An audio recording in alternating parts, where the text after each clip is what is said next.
a pardon to Richard Nixon. A full, free, and absolute pardon unto Richard Nixon. It was a bitter pill for many Americans, and there were immediate charges that a deal had been struck. Resignation in return for a pardon. It wasn't true, but many would say it's what cost Gerald Ford the election 2 years later. Now, life in the beautiful San Clemente house, in the spectacular setting, still with a staff of 22, settled into a period of surreal calm.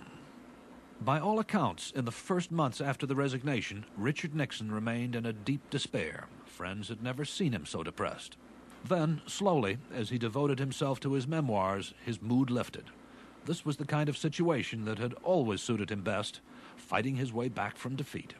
By the 1980s, Richard and Pat Nixon were again living in the East, near the centers of power, and their grandchildren. And Richard Nixon was determined to stay the insider. By the time the 80s rolled around, I would call him and arrange to go up once a year and do what he called a tour d'horizon. And you would sit down with him, and he would say, "What do you want to talk about?" And I'd say, "I want to talk about the political scene. I want to talk about China. I want to talk about the Soviet Union and the Super Bowl." And, all right, he said 4 items. He would mentally give them a certain amount of time. I had 2 hours with him, and he would then do it. And I'd be taking notes like mad. Then he would pick my brain about what's happening in Washington for about a half hour, 45 minutes. So, and that's what he did, I think, with a lot of people. In return for his briefing, he would expect the inside stuff from you. Slowly, as the years passed, his reputation would be transformed. He would write extensively on world affairs and revisit the scenes of his greatest successes, China and Russia, where he was received still as a man of greatness. Once the failed ex-president, he became the sage of foreign affairs. Even the White House he'd been forced to give up welcomed him back. Richard Nixon was nearly 80 now, the elder statesman enjoying his grand return to center stage. Thank you very much, Bob. In the early 1990s, Richard Nixon was living in busy retirement in suburban New Jersey. He continued his role of public figure, traveling and writing. Then in June of 1993, Pat, his wife of 53 years, died of lung cancer.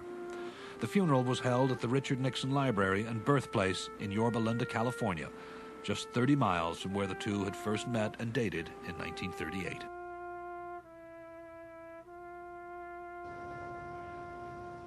For the next 10 months, Richard Nixon kept up a full schedule, including a final trip to the Russia that so fascinated him in March of 1994.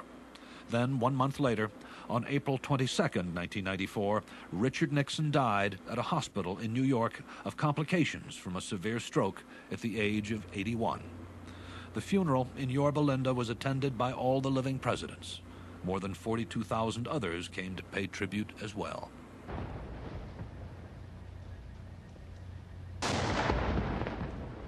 There was an affirmation at the funeral that he'd made it back, and everybody who had worked with him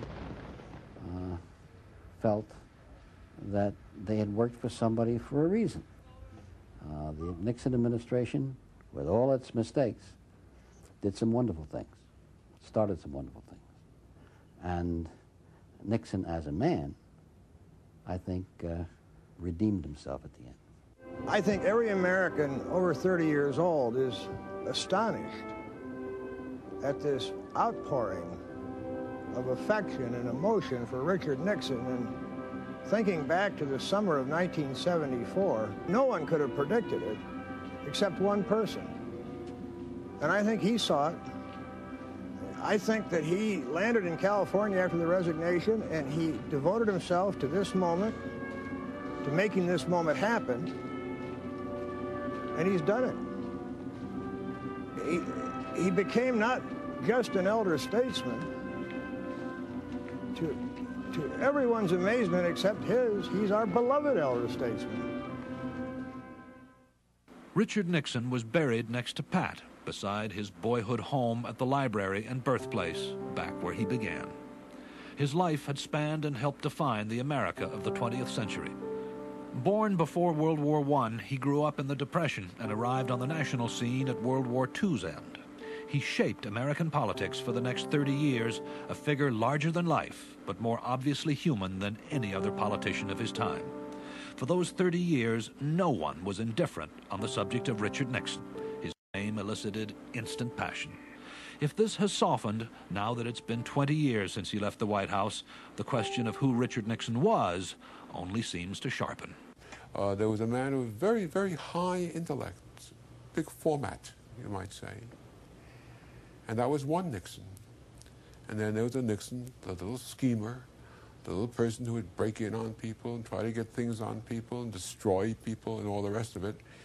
And those two coexisted within one person. And he'll be remembered as one who could have been one of our great presidents, except he did himself in. He was a portrait in progress, always. And I've used the metaphor of the 7-layer cake. If you want to see Nixon, you see a kind man to do business with and work with. That was one layer.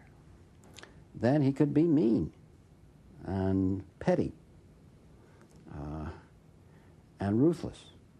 That was another layer. Then he could be the long-headed statesman and see noble goals. So that was another layer. Then there was a layer that you heard on the tapes, mean-spirited Nixon. And there are a couple of more layers that I never even ran into. So if you're going to take a piece of Nixon, it's not fair to work along one layer. You just got to take your fork and go right down that whole cake and take the bitter with the sweet.